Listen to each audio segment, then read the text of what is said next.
This is the Lover's Bell in Mount Moiwa. And andito pa rin ako sa Sapporo ngayon and ang daming Pinoy dito na nag-aabang sa bus.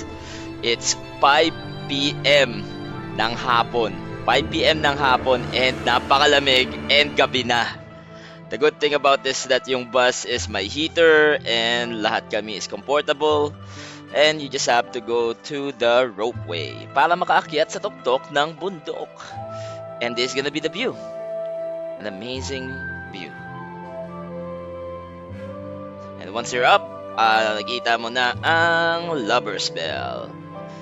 And also, the entire city of Sapporo. And of course, wish you were here and wish that we can ring the bell together someday. Bye-bye, guys.